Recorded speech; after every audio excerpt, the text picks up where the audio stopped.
and I didn't have an extra kit or anything, which is really bad. So Marin and I went to the bike wash and she hosed me off with like the bike wash hose. And then I went back and I had to get the team manager to like explain how to open a champagne bottle. And I was just so nervous and I didn't want to look like a fool. So I was like trying to run through everything before I actually went up there.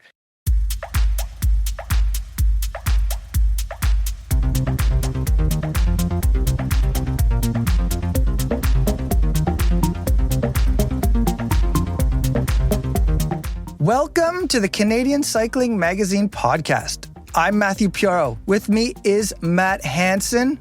Welcome, Matt. Hello.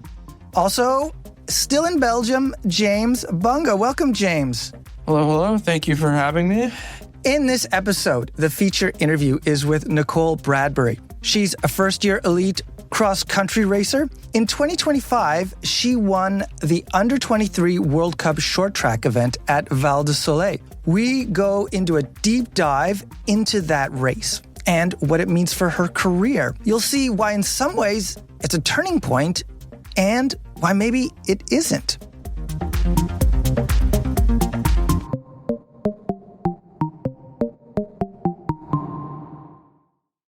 But first, James, your adventure through the Northern Classic continues. Since we last spoke, you've been to the Tour of Flanders and Paris-Roubaix. What were your first impressions of those two monuments? I think, the first thing is always, man, cycling is a real sport out here. There are actual fans, there's organization, there are people involved. It's crazy. Everyone's been telling me that Tour of Flanders is the biggest day in Belgium. It's the biggest day of the year. And I think that is an apt description. It felt like the entire country was out on the roadside. I think I heard somewhere that in person it was, somewhere north of 1 million people out on the road for Flanders, and it felt like it. I was on the Quermont most of the day. I watched 2 passages, tons of fans, tons of drunk Belgians with many chants. And yeah, just overall a crazy, crazy day. And then after that, this week on Sunday, Roubaix, even crazier, mainly due to, of course, Roubaix is such a historic race and being there in the velodrome was crazy, but that result for Wout was crazy. I think when Pogačar and Wout came into the velodrome, the tension was so high. And I think going into this race as well, everyone was talking about, who's going to win Roubaix. It's like, it's probably going to be Pogačar, but man, it should be Wout. And luckily, that's what we got, where Wout came around that final bend while we were all waiting to get the shot, and it was just electric. The entire velodrome was so incredibly loud, and man, it was really emotional watching Wout get that win. And yeah, I think, the entirety of Belgium was there and behind him. That's good to hear in a way, because Matt and I over on this side of the pond have been bombarded with clip after clip of that race. And the emotion, I don't know if this is just the editing, but the emotion seems so high. But from what I'm getting from you, it seemed like it really was just such an outpouring. Yeah, 100%. It was crazy. I mean, this for me is my first time out in Europe watching the classics in person. So it's been crazy. It's been, I've been super into it. I've been remaining very professional, staying very composed at the finish line. Of course. But I audibly exclaimed, no way, when I saw Wout coming around that corner and coming across the line. I think it's fine. The place was so loud, I'm sure none of my colleagues heard me, but I could not help it. But remember, too, as you know, James, I guess, Belgium's not that far away. So there's a lot of Belgians there watching the race. So it's sort of like a hometown race. I memean, you saw some of the football games, right? They stopped after the game was over, everyone stood there and they put it on whatever you call a Jumbotron in Flemish, the Flemish Tron. And it was the Jumbotron, I guess we call that. So that was pretty cool. Are there any other things that have struck you, James, about being there on the ground in Belgium and northern France? Well, one little tidbit I got to mention as well. When I was actually going to the velodrome, I was focusing on just coverage of the velodrome. I took the train there, then I had to take a bus down. Buses were confusing, and it was actually a couple from Victoria who happened to be there watching Roubaix. They were watching the race on their phone. And I was like, it seems like you're going to the velodrome. Mind if I just follow you? They were like, absolutely. So thank you to that couple from Victoria for getting me there safely. But the other thing I wanted to point out about being out there on the ground was the women's race as well. I think, in general, women's cycling is big and getting bigger. And in North America, maybe it's a bit smaller, maybe it's a bit harder to see, but the crowds were just as loud for the women's race. The intensity was still there. Nobody left the velodrome. And yeah, it was just as crazy watching that race come through. And I think even though, we know that here in Canada, at least, I guess a lot of places, the feed, the coverage suffered a lot. What was it, only an hour, the last hour? The trick they're doing here is they're thinking, okay, maybe if we have the women's race afterwards, we'll get a bunch of drunk Belgian old guys that never watch women's cycling that might, this is pretty cool, So it's a hard trade-off, right, between the TV coverage and the in-person coverage. I think even Alison Jackson talked about that, how obviously the best way to experience a bike race is on the side of the road, although it is nice to watch it in the warmth of your living room. But, it's a hard compromise, right, having such little broadcast for the women. I think that was the bummer on our end, is just the how little coverage compared to last year and the previous years when the women's race was on Saturday. They had a Saturday in hell and definitely seemed to suffer a lot for the home viewer over here in North America. And, definitely for the organizer, we can see why they'd want to have it all in one day. I mean, I don't think they used to have the junior and the U23 races the same day either. They'd be even a different, they'd be in May or something like that. So they had all 4 races. And obviously for their logistics end, having these rolling enclosures go anywhere from 100 and something to 270K is easier, right? You only have to set the barriers up once and you only have the cops for one day, et cetera, et cetera. But at, what expense, I guess. Now that the Cobbled Classics are closed, James, where are you headed next? So next, I will be headed to the Ardennes. My passes haven't come through yet for ASO. They seem to be very last minute, so it's hard to say if I'll be at Flèche or Liège-Bastogne-Liège. Hopefully, that's the plan. We'll see what happens with the ASO. I will be missing Amstel. It's a bit far away. It's a little tricky to get to coverage-wise. But yeah, hopefully for Flèche Wallonne and Liège-Bastogne-Liège, I will be there. Sounds good. Good luck. I hope all that stuff comes through. I'm sure ASO will come through. They're there. They're good. They know what they're doing. I do want to look a bit at the Ardennes, even though it's pretty far out to say, look at Liège-Bastogne-Liège. Those start lists are really preliminary at best right now. But for me, the anchor to the upcoming one-day races is our world champion, Magdalene Valliere-Mille. These have been a target for her probably since shortly after she won the world championships in Kigali. I want to first throw out to you guys, this is a pop quiz. Of the 4 major races coming up, Brabant-Sapil, Amstel Gold, La Flèche Wallonne, and Liège-Bastogne-Liège, which one do you think is best suited for Magdalene Valliere-Mille? Let's start with you, James. What's your best guess? Looking at the races coming up, I think I would have to say Liège is what I'd put my money on. Of course, it's arguably the most prestigious out of the 4 races, so they'll likely be the toughest competition. But of course, as we know, Magdalene Valliere-Mille does well under pressure. Worlds is a pretty big race. But yeah, looking at Liège, the course, there's quite a bit of climbing. I think that she'll be able to rely on some of her climbing ability there versus the other ones where they're a bit flat. And yeah, we know that she does well under pressure. I think that one race would be really cool for her to win because it'll be 26 years since the last Quebecer won the same race, would be Flèche Wallonne. Just because it's a drag race, and just like Woodsy did well there a couple times, drag race, hill at the end. I mean, as long as she's at the front, she can just use that punch of hers to get up the climb, and it would be neat. I mean, it was 26 years ago that Geneviève Janson won at Flèche Wallonne, so it would be neat to see another fellow Quebecois win it. I'd forgotten about that. I was thinking Flèche Wallonne as well. To review some stats, Valliere-Mille was 14th there last year. But I think, and there's a good amount of vertical, and it's pretty long, I guess. But I'm just wondering if she comes to the Mur de Huy with folks like she faced off at Strade Bianche with, like Elise Chabe, Kasia Niewiadoma, and the winner of Paris-Roubaix, Franziska Koch. I think maybe Valliere-Mille doesn't quite have it in that scenario.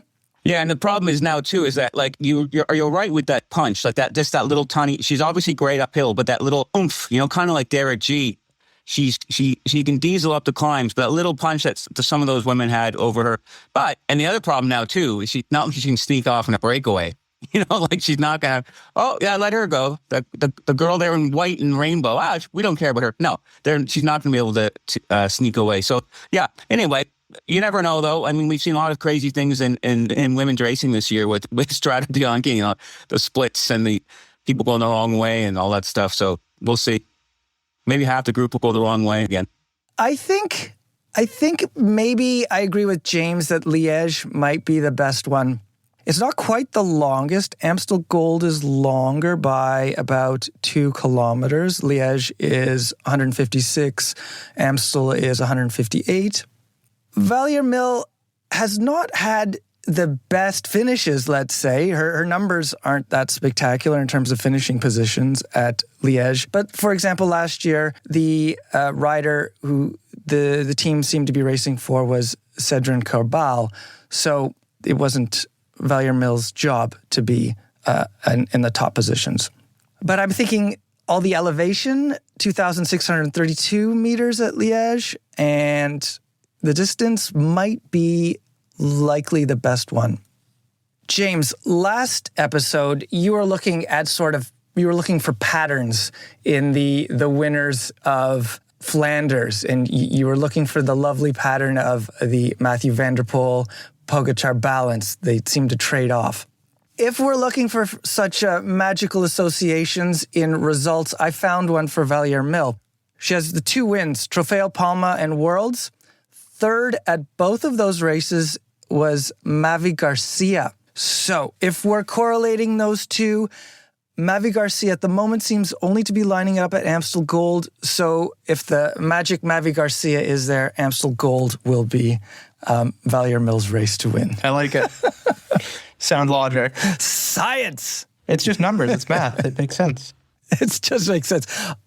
Although it didn't hold up at Flanders. That was a fluke. Yeah. All right, let us get to our feature interview. As I mentioned, it is Nicole Bradbury. She was featured in the magazine in 2022 as part of a larger feature that looked at up-and-coming riders, which included Magdalene Valliere-Mille and Olivia Barry and Riley Pickrell, to name just a few. At the time, the Hamilton rider had quite an impressive list of wins on the track, but she was making the switch to cross-country. That may seem like a big contrast, but the junior rider was mixing all the disciplines at the time. Bradbury's cross-country career has been full of challenges. Last year, there was a bright beacon of hope. There was that win at the Under-23 World Cup short track event at Val di Sole. We're going to go deep into what that race means exactly for Bradbury. And we're also going to talk about art.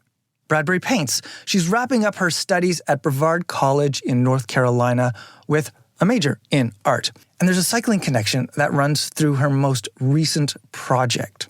So now, let's hear from Nicole Bradbury. Nicole Bradbury, you are a Hamilton rider studying at Brevard College in North Carolina. You're actually wrapping up your studies there after 4 years. I can name maybe 5 Canadians who are in or who have been through that college for cycling, and I'd still be missing a bunch. I think there are 11 Canadians on the cycling roster, which has a total of 32 riders. What is attracting Ontarians, a few Quebecers, and one rider from North Vancouver to Brevard? I think it started with Tyler Orschel coming here. I don't totally remember what got him to Brevard, but a lot of us already knew the area from like Ontario camps, I went in 2019 with my team and did the road riding and mountain biking around here. So I knew the area from that. So he started, and then I think a couple other cyclists from Ontario joined because of him. And then I think like Tyler Clark, and then he brought his girlfriend, who's his wife now, Erica, over. And then Owen Clark came, like his younger brother, and then Cole, because they were friends. And then my roommate, Kelly Lawson, and another Ontario guy, Matt Lilleveld, we came like all in the same year. And then after that, it kind of started spreading out like to other areas. And I guess then the coach decided he was going to start recruiting to Canada because it seemed like pretty easy to get us to come here. Yeah, I would say the like BC and Quebec people are newer. I think there's been one Quebec girl before, but now like it's spreading over there and more Quebec people are interested. And I guess the BC people might be harder to get over because they have like pretty good training ground at home. But yeah, pretty cool. It is interesting, the Canadian influx. And it's true, Ontario riders tend to go, of all ages, tend to get early spring miles in either North or South Carolina. So that jives, that makes sense. When you started racing at the U.S. collegiate level, how did you find it?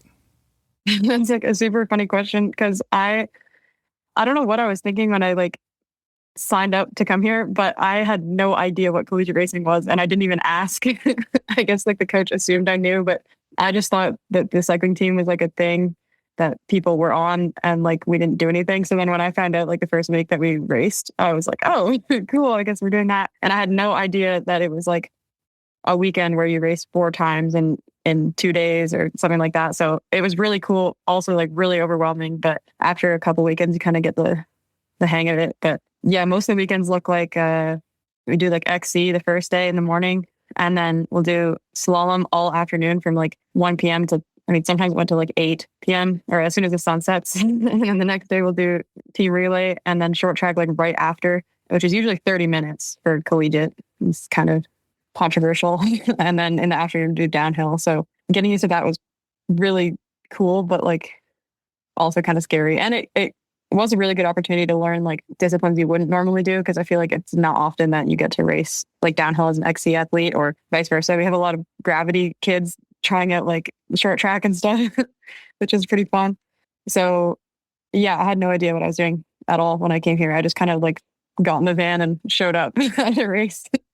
That's funny because, so you thought it was more like a club that you kind of did some racing. You didn't think it would be that rigorous and demanding, taking up, it's in the fall, right? That the main season is? Yep.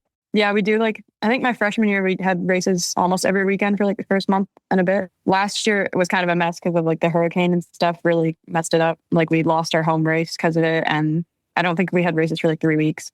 Now, last fall, you won the U.S. Omnium Championship. You've actually just mentioned how your collegiate racing exposes you to a bunch of different mountain biking styles or disciplines. Can you tell me a bit about the Omnium Championship, though? Yeah, so the Omnium is like the best performance over like all 4 races during the weekend, minus relay, from the XC race, the short track, downhill, and slalom. They just changed the rule, I think, so that you only actually have to race 3. Like it takes your best 3 out of 4, which I don't know. I guess it's kind of helpful sometimes, but I think people have different opinions on that. I'm not sure. Well, what's your opinion? I like the 3 out of 4 because it like allows, I know stuff happens and like sometimes it kind of sucks. Like if you get like a flat and that ruins like your whole Omnium just because of one mistake.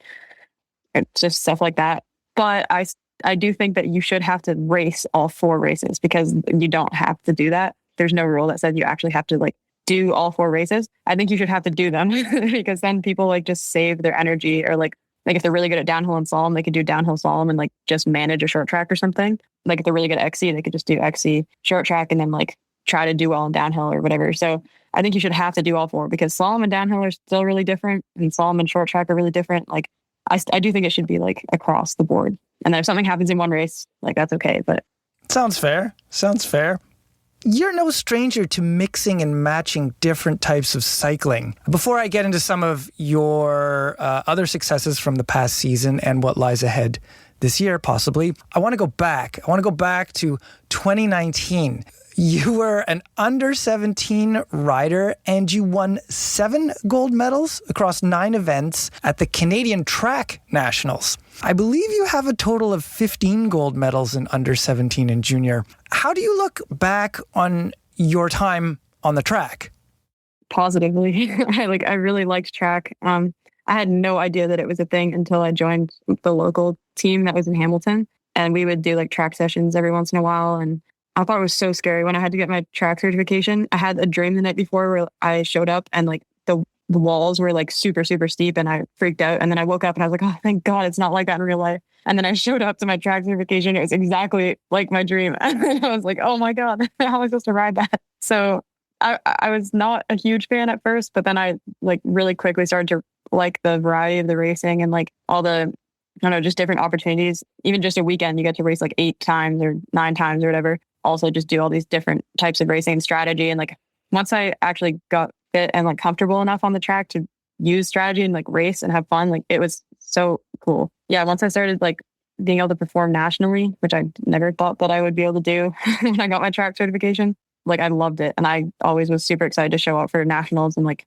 race. I was really bummed when we lost it in like 2020 for COVID, because it got like rescheduled like 3 times. And every time I was like, I'm so excited, we're going to finally race. And then it would get moved again like 6 more months. And then I'd try to match the fitness for that. And then it would get canceled again. It was kind of a bummer. But I raced on the track 2 years ago. I think I showed up for like elite nationals and it was just as hard as I remember. It was really scary. It had been like 2 years since I've been on the track and I was like kind of terrified, but it's so fun. Maybe I'll go back at some point.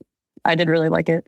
Maybe you'll go back. Interesting. Now, did you do your track certification at the Milton Velodrome? Yeah. Because the steepness, I don't know, when you're describing the steep banks, I almost thought of Forest City in London, which is a bit steeper.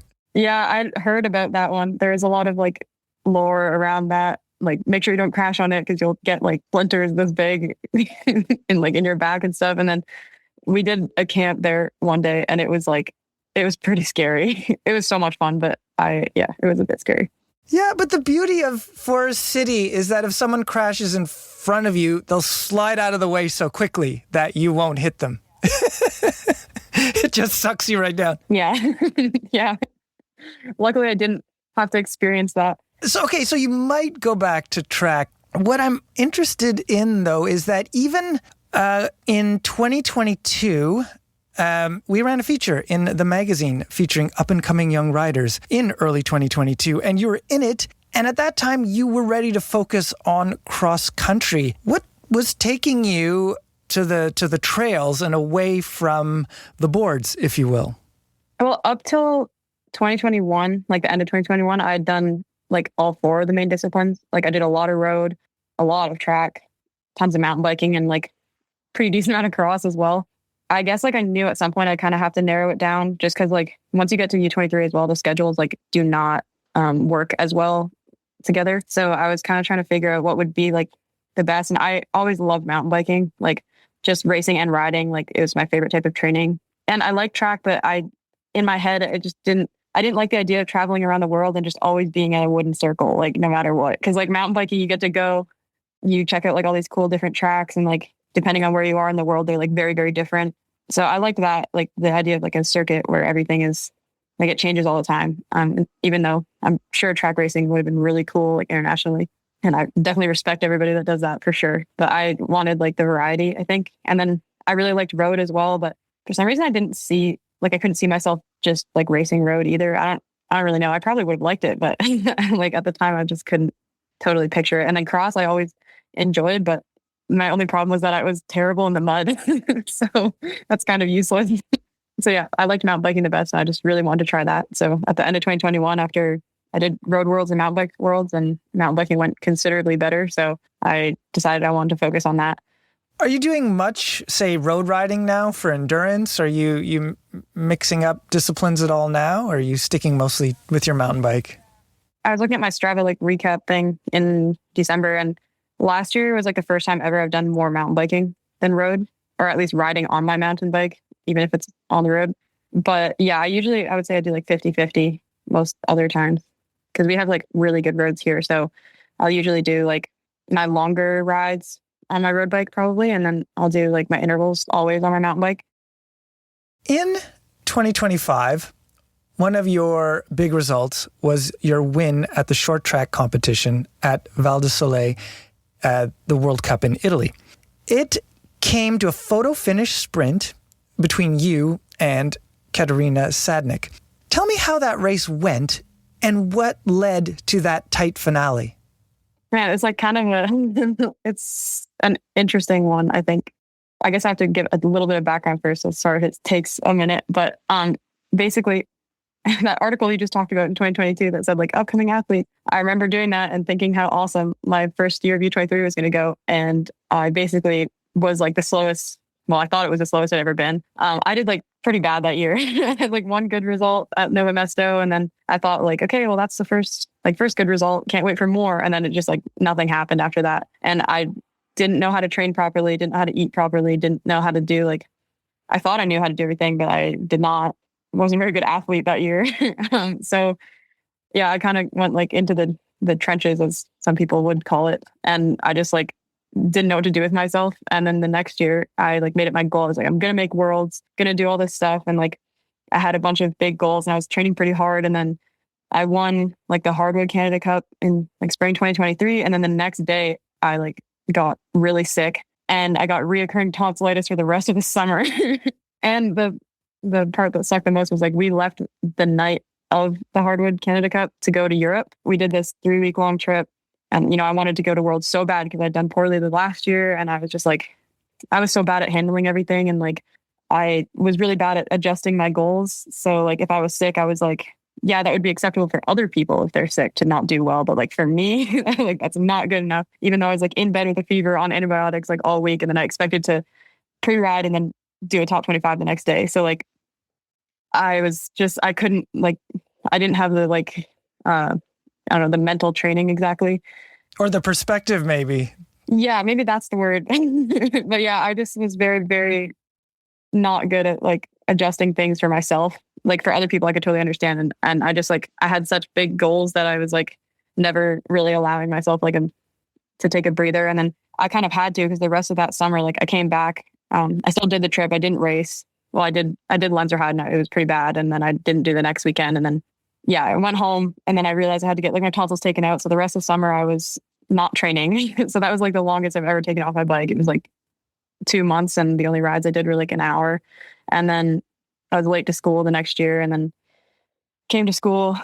Sorry, quite the long story here. And then that's all right. It's some good background. Came back to school in like fall of 2023 and like, thank God for collegiate racing, because I feel like there was a good chance I might have quit if I didn't have collegiate, but at least it was like something I could have looked forward to. So when I could finally talk again and like breathe, I got back on my bike. There was like 2 weeks till we had nationals. So I trained really hard for like just 2 weeks. And then we did collegiate nationals and I won the slalom, like as like a crazy surprise. Like I'd done like 2 races in slalom and I was like, I like couldn't believe it actually. It was like really exciting. And then I really liked slalom after that. But then the XC races did not go well. I like crashed in both of them. And I think I was trying to like use my descending as like a way to make up for my fitness. And yeah, and then the downhill, I was trying to win the Omnium that year. So the downhill, I like absolutely exploded and like hit a tree. And and then I still went and did my final run. And then I'm pretty sure I'd like actually damaged my back. But oh boy. Then after that, I had to take like 3 more weeks off because I couldn't move. I was like November. And then I called my coach, I called my mom and I was like, you know what, this is enough. Like I've been 2 years of like basically just getting like abused by the sport, which is partially my fault at that point, honestly. So I like almost quit. Like I told them, I was like, let me just do what I want, like for, I don't know, a few weeks and we'll see what happens. And I had like the whole quitting conversation with my parents and they were like, don't do that, please. But I was really close to quitting. And then, I guess all of a sudden I just started training again. Like I didn't really make I didn't say anything in my head to do it. I just like started. And then that spring I went to Nova Mesto. Like I finally made a Cycling Canada camp for the first time in like 3 years. And I was pretty excited. And sorry, this is 2024? Yeah. And I feel like I need to give the context. Otherwise it's less cool. Yeah. So then that spring I did well enough in Arkansas to like get on the camp and I was really, really excited. And then, so we went there and I thought I don't know why I thought I was going to be like top 25 for sure, even though I'd only really ridden for like 3 or 4 months after the back injury and the almost quitting episode. And then I don't know what was wrong, because it was definitely worse performance than even my fitness, but I think I made it 2 laps of the XC race. And then I got pulled at a 6. Ouch. Yeah. And then I like, usually if I had a bad race, I would like go cry after. And that time I was just like, whoa, like something's not right. So then it's quite dramatic. I rode out to a field and called my mom. And I was like, what do I do? Like, is it time to like hang up what are we doing here? And then I guess she was kind of like, well, you decide, like you've raced internationally, figure it out. So that was like May 2024. And then the next month I decided like a hard lock-in. I was like, we're doing it. I was like, I don't know. I guess we're like starting from square one basically, because that was like so bad that I was like, I don't even know what to do with that. Like, right. It's like you're so shocked by it that you just had to change something. Yeah. That's like a 30-minute race out of an hour and a half. So it was pretty rough. So then, and I was just like, yeah, I remember asking people like coaches and stuff. And I was like, what do I do? And they were like, I don't know. So yeah, then after that, the worst part was that I had booked like a month-and-a-half trip in Europe to race World Cups. So I was stuck there and I was like, I guess we got to like make the most of this. So I was traveling with Owen Clark and Noah Ramsey and Tyler Orschel and Logan Sadowski as well, and Dylan Kerr for a little bit. So basically the rest of the trip, I just like watched what they were doing and it was like, hey, like we're going to figure this out. Like I'm going to pretend I've never done this sport before and like try to observe like what's working, what's not working. And honestly, it was like one of the most helpful trips I've ever been on in my life, because I realized that I was like 1,000 calories under a day and like started tracking the calories. And like, then I finally had energy when I was riding, and there was like so much stuff that I figured out. And like, I got to see people's mindsets and like kind of just look at like what makes a good athlete, or like that. No, sorry to interrupt, but it sounds like you almost became like an anthropologist of your own sport, and like I was kind of trying. Yeah, you're studying these beings who do this thing called mountain biking, and you're learning their ways. It felt like that's what I was doing, because I was like, I've been doing this sport since 2015, but it sure doesn't feel like it, because I just felt like I was so far like off what I needed to be doing that I was like, and just my mindset was so like messed up, where I was just like, I need to do a top 25 or I need to do a top 20, when like if anyone looked at my training in like the last 2 years, they'd be like, there's no way you're going to do that. Like, it's just not, like, you just can't do that. So once I figured that out, it was a lot better. And then I just like set the goals. I basically just told myself, like, you're restarting. Like, you can take the positive stuff that you've learned, but like all the goals you used to have as like when you're coming out of junior, like throw those out and like just square one. So I kind of did that for the rest of the year. And then in fall, I went to like the 2 North American World Cups, and they were like, it was quite surprising because I'd never been in a short track before. And I got in as like a 6th spare because like everyone was sick that week or something. What do you mean you haven't been in a short track before? Like you surely raced it at collegiate level and stuff. Yeah, like a World Cup short track. Like I never had enough points to get in. Ah, okay. I see what you mean. I had like 0 points basically. Yeah, it was so grim. And then I did those 2 races and I think I was like 18th or something in both of the short tracks. And then I ended up getting like a 3rd row call up, and I was just like, I couldn't believe it, because I was like, man, like 6 months ago, I was 2 laps into a XC race and then getting pulled. Like, how does that even happen? So then I kind of got some more motivation, and like Tyler Orschel was actually super, super helpful with like most of it. He's got a really good outlook on like just the sport in general and like being an athlete, and like it's got all the healthy habits down. And like, yeah, he basically coached me through like most things.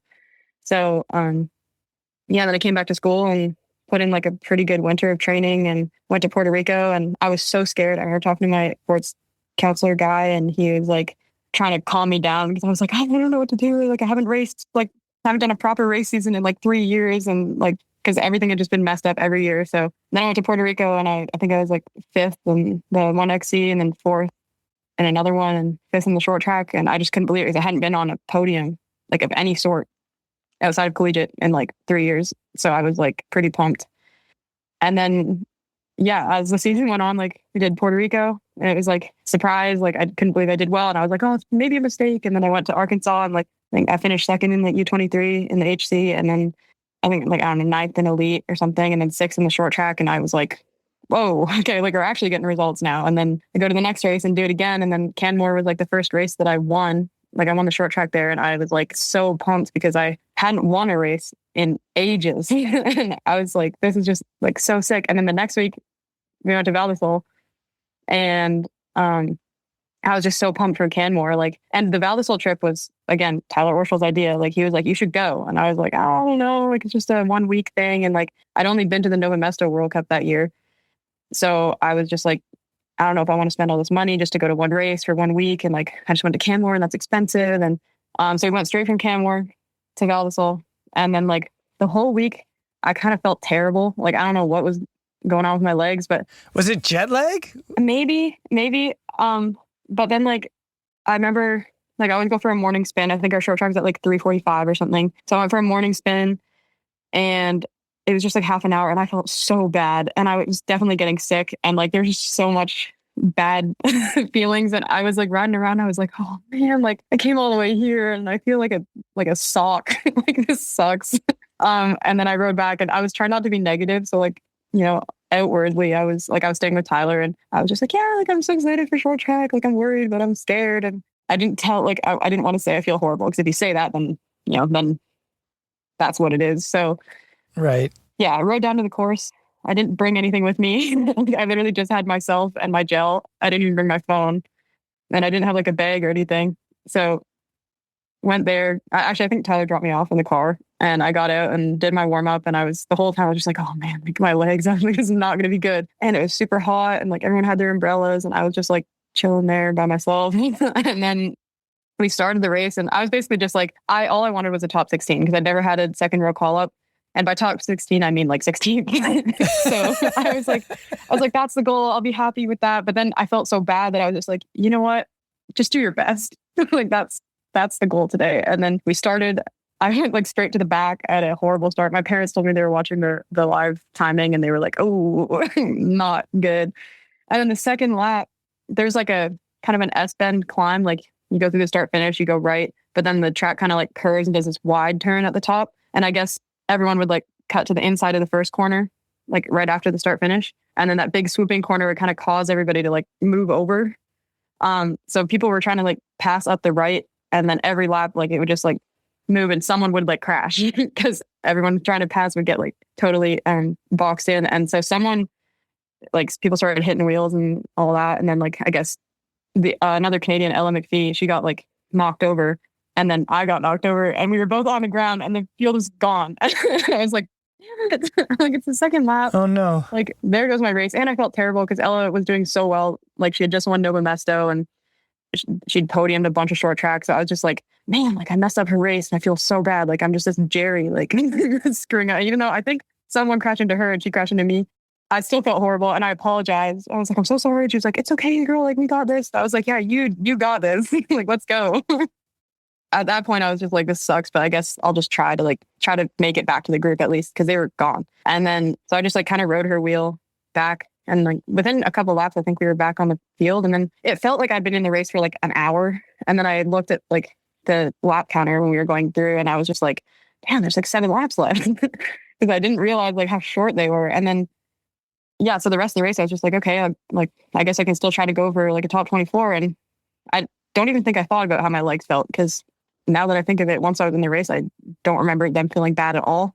I tried to just start making my way through the group, and I felt like, I don't know, people talk about like, this is such a dumb term, but like flow state. I feel like I was kind of in that. Like I was just watching where people were like where passes weren't working, where they were working, and like, you know, when the group would like slow down and speed up and like all that. And I just felt like I was like collecting all this information. And then as we went through the race, like I was trying to just like pass just so that I wouldn't come last. Like I was like, I just don't want to do poorly. I want to do my top 24 or top 16 or whatever. Like maybe I can get a call up. And then I mean, it was like 3 laps to go. Like the group kind of slowed coming through the start finish. And I remember all the times people had been like, when the group slows through the start finish, go around. And I was like, wait, I can do that. So then I like run around, and then I was in like the top 15, and I was like, oh my God, I'm in the top 15. And then I kept moving up like through the rest of the lap. And then we came through for 2 to go. And then I was like, maybe like top 10. And I was like, this is pretty cool. And then I remembered that Tyler and I had been watching the race from the year before. And I remember that he said like, none of the people that were at the front of the race at the start were the people who were doing well at the end. And then I was like, whoa, I'm like, wait, this might work for me. Like Tyler said that morning, I think he was like, wherever you want to end up, like you have to be there with 2 to go on this course. And I was like, okay, cool. So then we were like 2 to go. And I was like, okay, I have to move up more. So I moved up more. We went through like last lap, I think it was like 8th or something. And then that was the first time I'd ever been at like the front of a race going into the last lap. And I was so scared. Like I was kind of like on the edge of the group. And there's all these people that I've seen like, winning and on the podium like all the time. And I was just waiting and I was like, oh man, like they're probably going to start going fast soon. Like this is kind of scary. And then it was so cool because it was really just like quiet and everyone was like going like fast, but not like no one had like attacked yet. And then all of a sudden, like everyone started shifting and I was like, like, okay, I guess it's now. For some reason that like usually I'm someone to like wait for someone else to do something, which is kind of, I didn't used to be, but like recently I just hadn't been as confident with like 3 years of being horrible. So at that point I was just like, wait, I have to do this too. Like I'm also racing. So then going through the start finish, like everyone started like sprinting and I was like, I have to do this like, as well. So then we went through the first corner and then up that like big sweeping corner, I like got into 4th and I was like, holy, like 4th last lap. Like I was like, this is the last lap of the World Cup, but I'm in 4th. This is so sick. And then like the whole time I was just panicking. I was like, you gotta hold this like top 5. I was like top 5, top 10, like you have to keep this together. And then obviously I thought I was going to get absolutely rolled like at the finish or like there's this last climb. I mean, I'm pretty sure if anyone watched the men's race, like Christopher Blevins going absolutely crazy at that last little like false flat. So we had like that left. And then there's like a kind of sketchy corner after that. And then the sprint. So there's like not that much to go. And then when we hit that last big round corner into that false flat, I was just like, okay, like here we go. I'm going to get past now. And then like the girls at the front started like sprinting and I started going too. And I was like, I have more in my legs. Like, this is insane. I was like, I guess I have to like, might as well try to make another pass. So then I passed like the other 2 girls. And then I was in second into the like last corner, like the last big corner. And I was like, do not like wash out or something. Like you're on like the last 2 straights. And I was behind like Katharina and I was like, this is insane. Like, I cannot believe it's going on. I was like, I'm going to get a top 5. I still didn't think like there's like 20 seconds left in the race. And I still didn't think I was going to do a top 3. And then I like shoulder charged because I was waiting for people to start going by me. And I looked and there was like nobody there. And I was like, oh.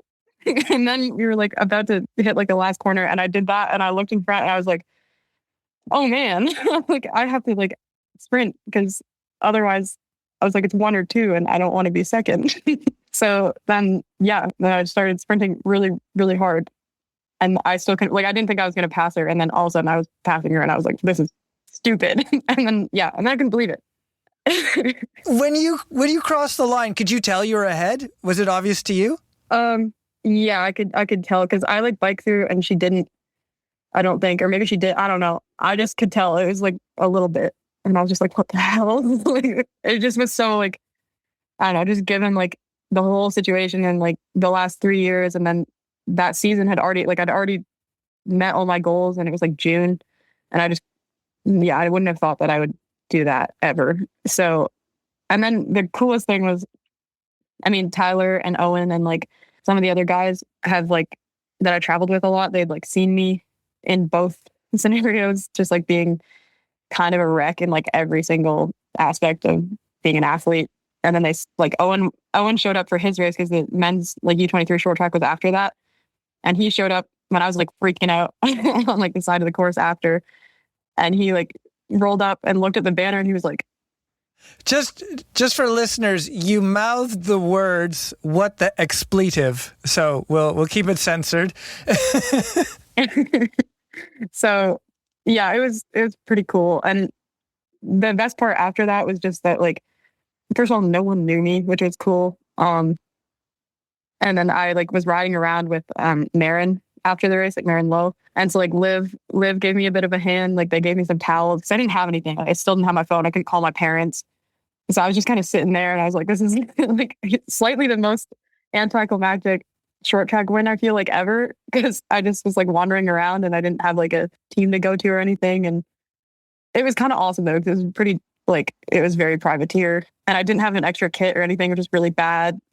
So Marin and I went to the bike wash and she hosed me off with like the bike wash hose. And then I went back and I had to get the live team manager to like explain how to open a champagne bottle. You didn't know how to open a champagne bottle? No. And I was just so nervous and I didn't want to look like a fool. So I was like trying to run through everything before I actually went up there. And then also like the pivot team managers, they like were helping me out. They were in the pits for me that weekend. And like it was just cool doing that too. Cause like I had finally started to get to know them, and then doing that in front of them, and I was like, please help me. Like I know I like don't have that much World Cup experience like this year, but please help me. And then they did, and then that happened. So it was just like, it was pretty cool. What strikes me about your story is or at least in the race, is this funny blend of like, I don't know if I should call it imposter syndrome, but also analytical tactics mixed together. It's like, I have to attack now. What am I doing here? I have to attack now. And you're balancing those two things out at the same time. Yeah. I mean, I would call it a bit of a confidence issue more than like a strategy. But yeah, it was pretty cool because then I knew I could do it. And then like the coolest thing was right after I crossed the line, I was just like, wow, now all these people are human. Like, because before you like, you see everyone on Instagram and like, I mean, I feel like social media does not help at all with that. But like, especially being Canadian and like when you're not training with these people all the time and you go to Europe and like, it's all these people that live there and like are on teams and stuff. And it just seems so like out of where, like what I know, that all these people seem like impossibly fast. So then like doing that and then being like, whoa, some of these people have been to the Olympics. Some of these people are like multi-World Cup winners and like all this stuff. And I was just like, 6 months ago, I didn't even think I could like compete with them. It was so cool. But I do wish I had a bit more confidence last year. It was like first day on a bike. Like that's kind of how I felt. Yeah, every race I was just like, okay, don't mess this one up because the last one was good. So like keep it going. That's amazing. I love how that race is so emblematic, and it really brings everything together. I want to pause racing for a sec and switch back to Brevard and your studies. As you mentioned, you study art. You paint with oils and gouache. I don't know if I'm saying that right, but it's a water-based paint. Currently, 33 of your works are on display at the Spears Gallery on campus. Tell me about this exhibition and the relationship with the art and cycling. So the exhibition is like for all the graduating seniors that are art majors. It happens like every year around the end of March. So it'll be like the whole graduating class. They have to choose to like create a body of work that goes for like a theme that they want to do. So you can do like research, or you can just do things that you like to draw. Like if you like horses, you could do 10 paintings of horses, as long as you can talk about it. And then you have to create the work, like write like your statements about it, like write a speech. And then you have to also like do all of the like documentation of your art. So like taking photos of it and stuff. And then you also have to like create all the frames and like figure out how to display it as well. So you spend like we spent all of fall. We like have a specific class for it. It's just like once a week, and we talk about it, critique each other's art. We have to come up with it all together as well. Like we create a name for the exhibition and like a show card. It's quite a long process. And then as long as we have everything in by like the Friday that we're presenting, good to go. And then it kind of like if you do poorly on it, you do not graduate. So it was a little concerning. And the tough part is that I like painting pretty much anything. Like I just like painting as long as it's oils or gouache. So I was having a really hard time coming up with something to do. And like I traveled a lot for cycling last semester. So I was gone, and I felt like every time I came back, I was kind of like out of the group a little bit. Like I'd been gone for like 3 weeks. So I was like, okay, like, hey, I'm back and I have nothing. So yeah, I didn't know. And I was originally going to do like portrait stuff. And then I just like, for some reason, wouldn't start. Like I had all these ideas and I was just like always kind of second guessing. And then my professor made me some canvases over winter, and I went home and I was supposed to start working on them. And instead of working on those, I just started painting landscapes in this little sketchbook. And I was like, I'm doing this instead of my senior project. So maybe I should just with my senior project. Right. So portraits were usually your jam and landscapes were not? Yeah. Well, I actually, like when I came to Brevard, I didn't know how to paint a landscape. And I remember talking to my dad about it in the car. But I was like, like he was asking me like, oh, why don't you paint like mountains? Like these are pretty. And I was like, I don't know how to do that. Like, I was like, because I was so detailed always. Like I like to try to paint like photorealistic. So I'd always do like portraits of dogs or like my friends and stuff like that, or like plants. And then, yeah, doing a landscape was just like, I could not figure out how to do that. So I took a plein air class, which is when you're painting like outside. My prof would drive us to different spots and we would like set up a thing with a canvas. Yeah, that's, I guess, first time I tried to learn how to paint landscapes. That was in fall 2024.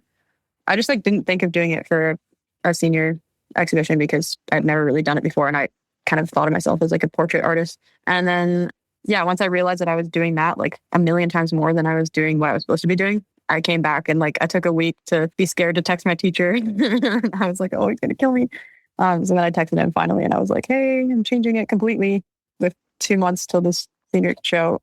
So then I, had to really like work pretty hard. And then I decided to frame everything as well. So I did like 3 large landscapes. And then I did 30 small ones and I had to frame all of them. So that was a lot of work to build and paint and sand and buy glass for everything. And these landscapes, they come out of your rides, I understand? Yeah, I always thought it was weird to try to combine like art and cycling. I'd also never like really figured out how to do it because I was like, I'm not going to be painting pictures on a bike or something like that. Like that's kind of weird. I guess when I started painting landscapes, I was like, wait, all these landscapes I'm painting are from cycling trips. And then I was like, wait, this is a great opportunity to talk about it. Like I can finally do this. One of my professors, he always asks like how we're doing and stuff. And one time he just said like, I don't know anything about you. Like you never talk about yourself. And I was like, oh, I don't want to come off like cocky and like arrogant. So I like never wanted to. And then I thought about that when I was like doing my landscapes. I was like, you know what? I'll do it. I'll talk about myself. So I think I used photos just from when I started internationally racing. So like from 2020 pretty much. But like photos from training rides or runs or hikes or like just traveling between races. And I chose like 30 small ones just to represent like the building blocks and like time and stuff. I feel like it also works with like this little story that I was like really good and then got really bad and like came back. Yeah. And then I used 3 locations that like meant a lot to me, like Brevard, my hometown, Hamilton, and then Val di Sole. And I did like bigger paintings on a canvas with oil for those. And then I named all of them after like the date, time, and place that they were taken. And then I talked about it. I have to admit, when I first heard that there was a connection between your art, your landscape art, and your riding, I had visions of like group of 7 artists packing their paints in their canoes and portaging them. But I'm guessing you don't have brushes in your frame bag or stuffed in a down tube storage compartment. No, no, I had a little watercolor sketchbook that my prof gave to me because he wanted me to just keep painting while I was racing like Worlds and the Leger World Cup last fall. So he just gave me this like little sketchbook that was like this big and like a palette of gouache, which is just like thick watercolor. He's like, this is good for travel. Like it dries right away. So you can do this like while you're away. And I was like, okay, cool. Sounds good. And then I didn't really use it. Like I painted one landscape, but it was of like where Worlds was in Switzerland. But I didn't even paint it plein air. Like I took a picture and went back to our hotel and painted it in the hotel. And then after that, because I had the sketchbook, I just started using the sketchbook. And then I ended up actually displaying my art. Like I just tore the pages out of the sketchbook and then like used pins to put them in the frame to make it look like like a display of like where I'd been. But it is kind of a scam because it looks like I painted them when I was there and I definitely didn't. Maybe in the future you gotta build the myth of like riding with your, I don't know, portable easel or something. Yeah, I did have a few people ask about it and they were like, oh, are these all plein air? And I was like, no. And the plein air people are really picky. So I think they were all disappointed. Oh, I didn't realize it was so rigorous if you're going to. Yeah. Well, some people like, if you don't paint the whole thing outside, then it's like, that doesn't count. Interesting. The past few seasons, you've raced on Caledon Hills Cycling Armada, which is based in Ontario, but it seems you're heading west. In 2026, you're on Blue Bridge Racing, based out of Victoria. I stumble over Blue Bridge because you're in the Blue Ridge Mountains, but you're going to Blue Bridge Racing. And how did that connection come about?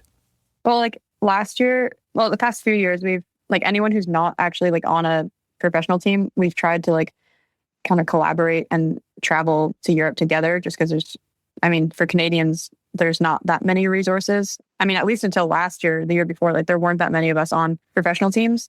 So everyone kind of had to like either go with Cycling Canada or work together. And then when Cycling Canada like wasn't offering as many travel opportunities, then we kind of like reached out. So like for a while, it was like a big privateer crew was like Tyler Orschel, Malcolm for a while, Malcolm Barton, and then Noah Ramsey before he switched to road, and Owen Clark, Dylan Kerr, Logan Sadetsky.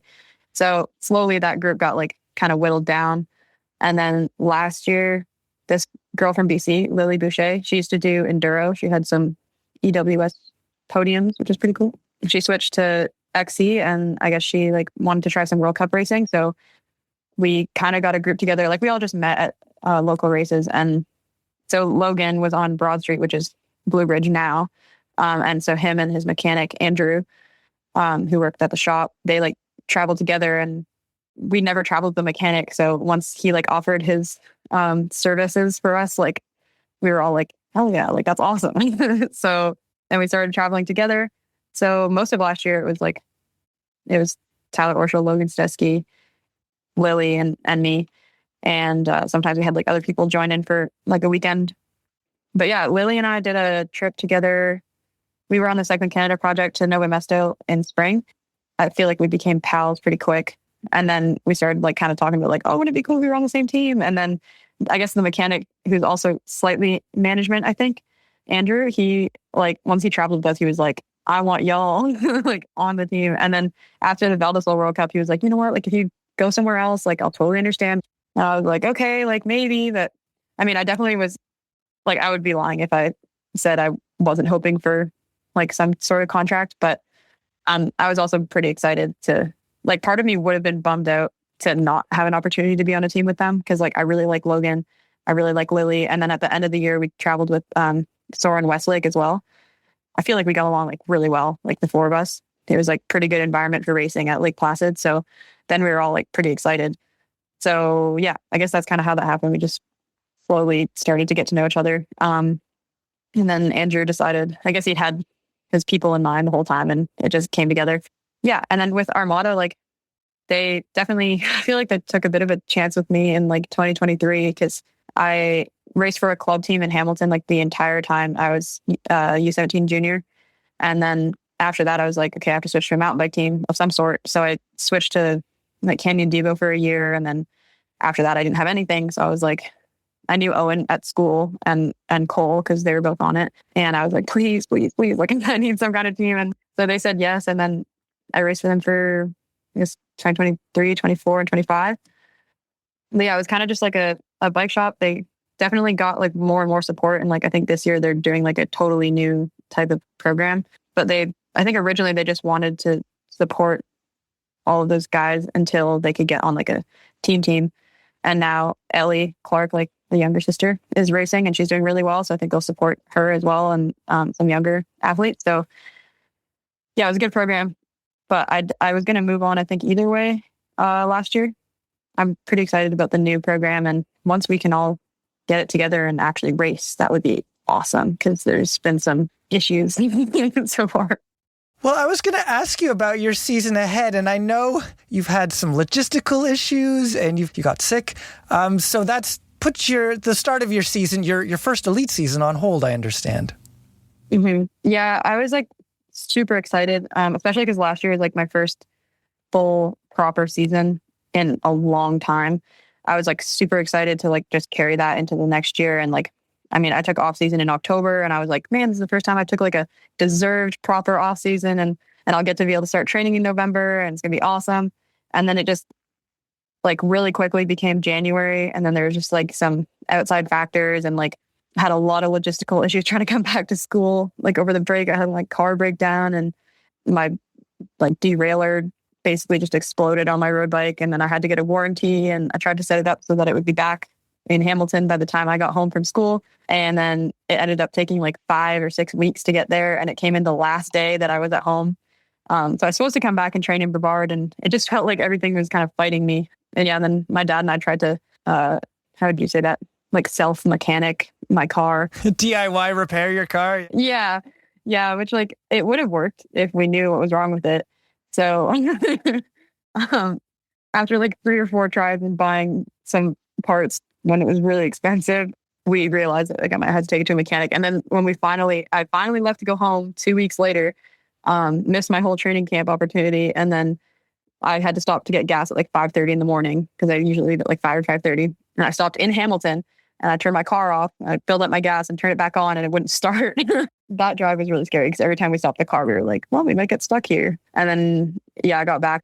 I got mystery illness. There's like some crazy mystery illness going around. But then that turned into a sinus infection that came back like 3 times. That like pushed the start of my season back kind of from Puerto Rico. So Puerto Rico is Puerto Rico is a March event, a March race, and we're speaking early April. So your season is paused until when do you think you'll be back racing? Originally, I thought like there's a UCI race in Rock Creek, which is like 40 minutes away from here. I thought it was going to be for that, and it definitely wasn't. I was still sick, and then I thought I'd be back for Danville, which is in Virginia. I think that's in like a few weeks, so maybe there. But I'm thinking probably more like some of the Canada Cups later in spring. I'd like to get some races in before nationals, so that's kind of the goal. But it might take me a second. Right, and I understand you're trying to be, what's the word? Slightly cautious as you navigate first year elite. Yeah, I mean the good thing about first year elite and not being on like a professional team or anything is there's not a lot of pressure. So obviously I want to race like for the new team and I really want to travel with them and stuff. But it kind of helps that 3 of us are in very similar situations where we've had a broken collarbone, a broken scaphoid, and whatever's going on with me. So 3 of us have been like, I've had to move the start of our season over quite a bit. So yeah, I mean, I've done, as I was talking about earlier, I've done a lot of racing when I've been like sick or not ready and just trying to race at an international level when you're already a privateer and you don't have that much money and you're not fit is like usually not the best plan. So I have time. I'd like to try when I'm ready to race. Right. It sounds like you're gaining the perspective you might not have had a few years ago when you tried to push through things. I hope so. Hopefully I'm not being too cautious, but I don't think so. I think it sounds like a solid plan. For your collegiate team, I believe you designed the kit. Did you have any hand in the Blue Bridge jerseys? No. I think like with the school, it was just kind of like because I was going into my senior year and like I had done some jersey design for like the road team that I was on last year. I designed the cyclery jersey because they like switch it every 3 years. And then the college, like our coach here heard about it and he was like, we're going to design our kit. And I was like, sure. And I guess he wanted to change it because we have mountains and there's no mountains on the kit before. So even though everyone really liked it before, I was actually really scared because everyone liked it so much. I was like, oh, what if I do it and everyone hates it? But I think it was okay. Yeah, I did that. And then for the Blue Bridge stuff, they have like a contact that they really like. So I wasn't going to try to take that away. But yeah, no rush for a kit because 3 of us are out still. So. It sounds like terrible luck. Well, Nicole, thank you so much for speaking with me. I hope the luck turns around. I hope you're through the worst of it. And good luck on the season ahead. Thank you.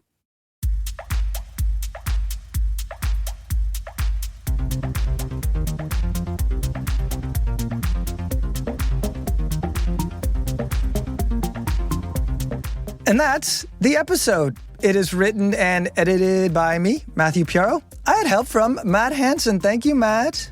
You're welcome, as always. And James, thank you. Thanks for all the work you're doing on the ground in Northern Europe. Thank you for having me. This episode of the Canadian Cycling Magazine podcast is produced by Adam Killick. He does the music too. Also thanks to Ontario Creates for its support. All right, guys.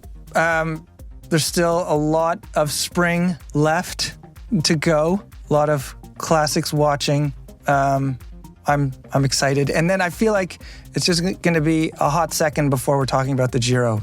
Oh, God help us if Canadians do well again. Oh, Think of all the extra work you'll have to do. oh my God, the Giro. Oh, Derek G. West. And Michael Leonard. Oh, And that's the enthusiasm I like to hear. Thank you, everyone, for listening. Ride safely, and we'll talk to you later.